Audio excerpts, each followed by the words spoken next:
언제나 필승! 네, 반갑습니다. 필승입니다. 반갑습니다. 자, 최근 들어서 헝다그룹이라던가 혹은 미국의 부채 한도 이슈가 꽤나 좀 시장의 우려감을 야기시키고 있는 것 같아요. 결론부터 말씀드리고 시작을 하겠습니다.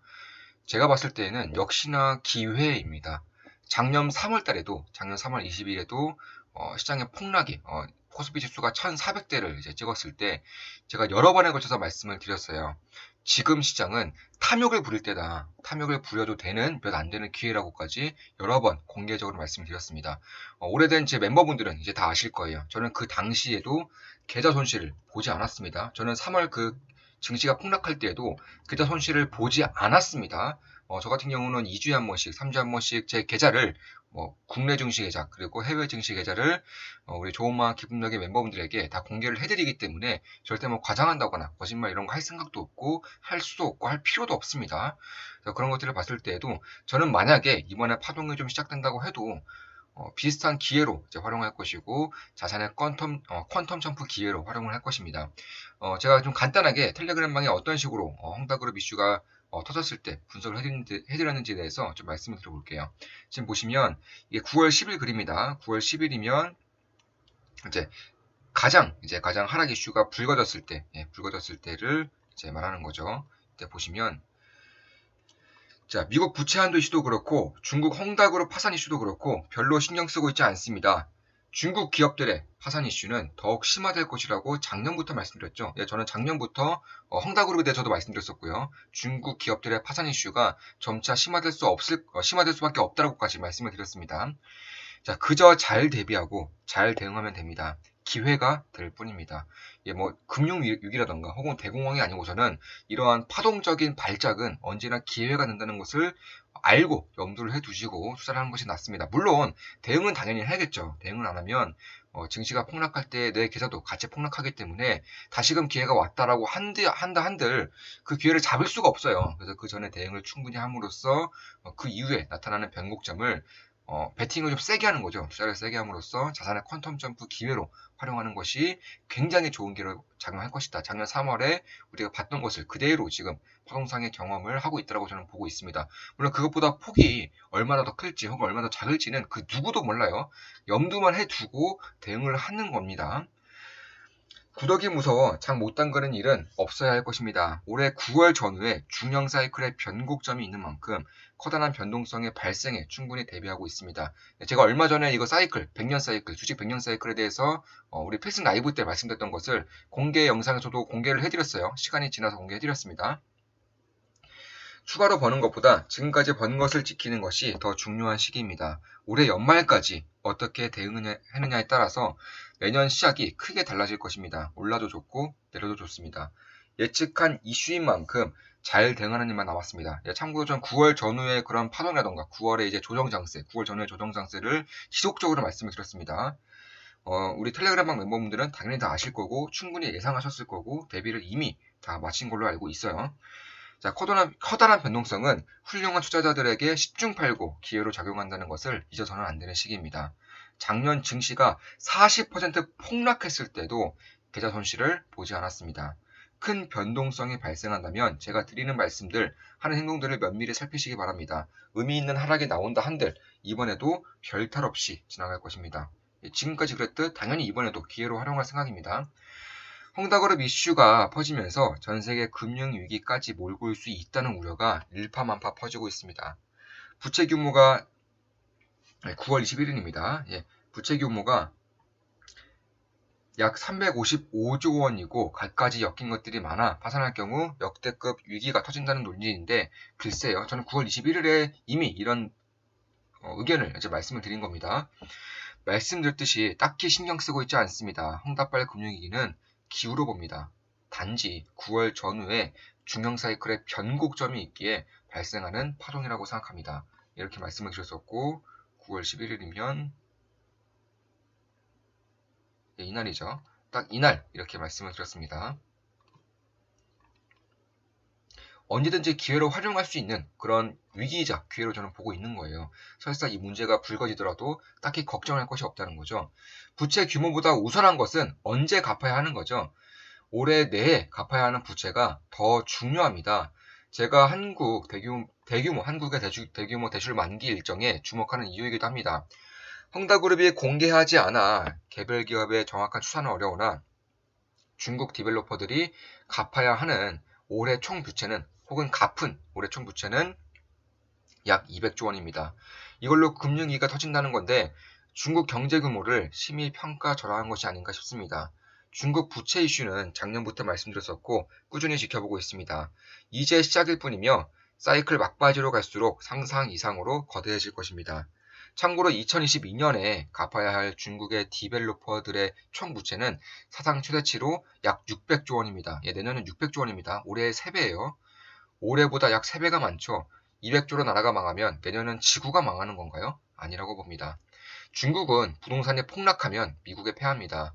해결책이 있는 한 폭락시키는 짓은 하지 않을 것으로 봅니다. 미국이 증시 폭락을 좌시하지 않는 것처럼 말입니다. 3선을 앞두고 있는 중국 정권이 패권 전쟁 중인 중국이 이를 용인할 가능성은 별로 없습니다. 파동에 주목할 때입니다. 명분 혹은 소음에 휘둘려서는 안 된다고 생각합니다. 상반기에 말씀드렸듯이 지독한 조정이 발생할 수는 있으나 금융위기 혹은 대공황이 아닌 이상 집중 팔고 자산 퀀텀 점프의 기회가 될 뿐입니다. 언제나 그랬듯 놓치지 않을 겁니다. 언제나 그랬듯 기회는 당연히 놓치지 않을 겁니다. 자, 추가로 리먼 파산 당시 부채 규모는 약 750조 원이었습니다. 13년이 흐른 지금 헝다그룹 부채 규모가 약 350조 원이니 풀린 유동성만 감안하더라도 차원이 다르다는 것을 알 수 있습니다. 심지어 데이터 쓰레기에 불과했던 리먼의 파산 상품과 헝다그룹의 부동산 및 설비들의 자산 가치는 그 결이 다릅니다. 헝다그룹이 파산하든 말든 별로 신경 쓰지 않을 것입니다. 금융위기로 번지지 않을 가능성이 높으며 작년과 같이 중형 사이클 변곡점에 따른 파동으로 보기 때문입니다. 누누이 말씀드렸던 9월 전후의 조정으로 봅니다. 그 이상도 그 이하도 아니라고 생각합니다. 필승 멤버 전용 강의, 주식시장, 100년 사이클 참고하시면 큰 도움이 될 것입니다. 올라도 좋고 내려도 좋습니다. 충분히 대비하였고 잘 대응해 나갈 겁니다. 딱히 걱정할 필요가 없다는 거예요. 제대로 대응하고 대비하고 있기 때문에 제대로 대응하면 기회로 작용은 된다는 거죠. 자, 8월 10일에도 이런 말씀드렸습니다. 삼성전자부터 시작해서 포스코, 금융주주들, 풍산 등 역대 최대 실적에 터졌음에도 불구하고 주가는 흘러내립니다. 시장의 실적 피크에 대한 우려를 강하게 하고 있는 듯합니다. 언제까지 이어질지는 모르겠으나 신중하게 대응하는 것이 중요한 시기입니다. 시장 방향이 제대로 잡힐 때까지 보수적으로 대응할 것입니다. 흘러 중기 사이클의 변곡점인 9월이 다가오고 있죠.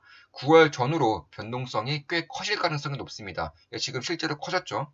조바심 낼 필요가 없습니다. 좋은 자리에 미끼를 놓아두면 우수한 놈들이 우르르 낚이는 때가 다시 한번 오고 있다고 생각합니다. 이렇게 8월부터 이제 8월에도 이제 말씀드렸고, 그 전에도 꾸준히 이제 말씀드린 내용이죠. 결국에는 충분히 대비하였고 대응을 할 수 있기 때문에 딱히 걱정할 부분이 없다라는 이제 말씀을 저는 이번 영상을 통해서 꼭 한번 말씀드리고 싶었어요. 제가 이제 조정에 대비하자고 말씀드렸던 적이 8월 10일이었죠. 정확히 이날입니다. 이날에 제가 조정에 대비하자고 말씀드렸었고 그대로 지금 가고 있는 거예요. 지금 보시면 결국에는 변곡점을 정확히 짚어낸 거죠. 8월 10일에 9월 전후로 변동성이 꽤 커질 가능성이 높습니다. 신중하게 대응하는 것이 중요한 시기입니다. 보수적으로 대응할 것입니다. 이렇게 8월 10일에 말씀드렸고 실제로 이날을 기점으로 이전부터 꾸준히 현금 비중을 많이 늘려왔었고 다시금 주식을 조금씩 담아가고 있는 시점입니다. 핵심 기업들 위주로 추후 주도주가 될 수 있는 기업들 위주로 담아가고 있는 거예요.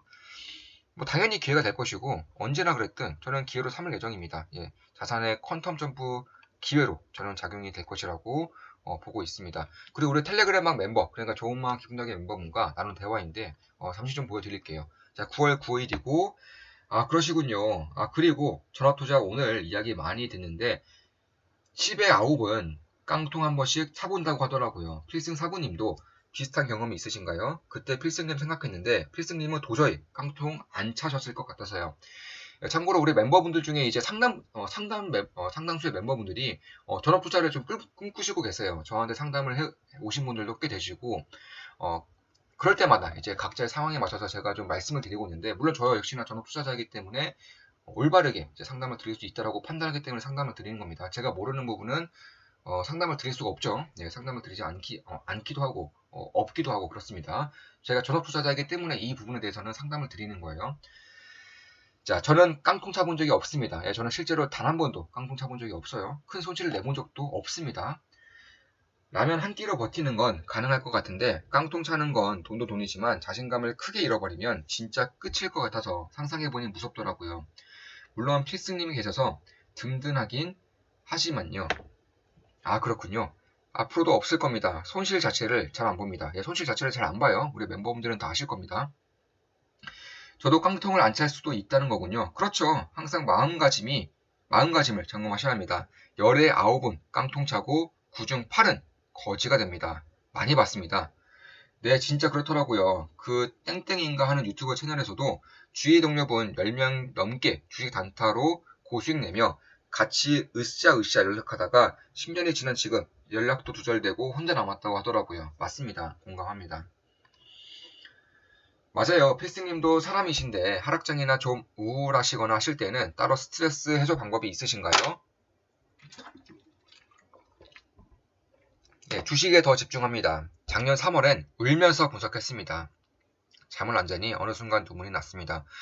예, 제가 작년 3월도 그랬고 사실 저는 스트레스를 받는다거나 혹은 수익이 생각보다 낮진 않을 때에는 저는 오히려 더 주식 분석에 좀 주목을 해요. 제가 워낙에 좋아하는 게 주식이고 제 취미생활도 주식이고 특기도 주식이고 이러다 보니까 더 안 풀릴수록 더욱더 좀 빠져드는 경향이 있습니다. 거의 잠도 거의 안 자게 되고 그러더라고요. 와, 네, 맞아요. 글 본 것 같아요. 진짜 어지간한 오해하실까봐 계좌 손실을 말씀드린 겁니다. 예, 제가 손실 자체를 본 적이 별로 없다고 말씀드린 거는 뭐 종목은 당연히 손절매도 하고 그렇죠. 그런데 계좌 손실 기준으로 말씀드린 거라고 오해하셨을까봐 말씀드린 거라고 얘기를 말씀드린 겁니다. 자, 진짜 어지간한 각오가 아니면 힘들다고 알고 있고 더욱 열심히 해야겠습니다. 진짜 제 롤 모델이십니다.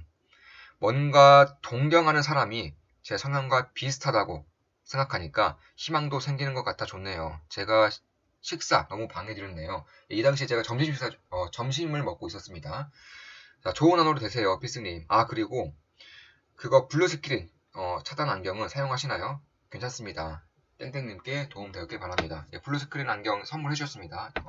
우리 멤버분이 선물해 주셔서 그거는 제가 그걸 쓰다 보니까 이제 망가졌어요. 네, 망가져서 새롭게 제가 하나 맞췄습니다. 눈이 굉장히 편해요.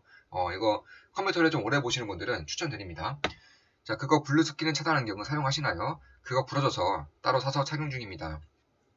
지금까지 돈 불린 것도 필승님 안 만났으면 불가능했습니다. 아, 내 눈 건강 꼭 챙기시고요. 투자하는 사람들은 눈이 생명인 것 같아요. 평생 몰라실 수 있습니다. 감사한 마음입니다. 맞습니다. 언제나 제가 감사할 따름이죠. 꼭 성공해서 필승님 실제로 뵙겠습니다. 감사합니다. 필승! 저도 그래서 필승! 네, 이렇게 대화 나눴습니다. 자, 그 이후에 또 다른 분이랑도 제 대화를 나눴습니다. 자, 이거는 이제 다음에 좀 말씀드리고 영상이 좀 길어지는 것 같으니까 자, 이것으로 방송 마치겠습니다. 저는 이것도 당연히 기회로 삼을 것이고 사실 얼마나 빠지는 전혀 상관이 없어요. 많이 빠지면 많이 빠질수록 기회가 커질 뿐이라고 저는 생각을 하고 있습니다.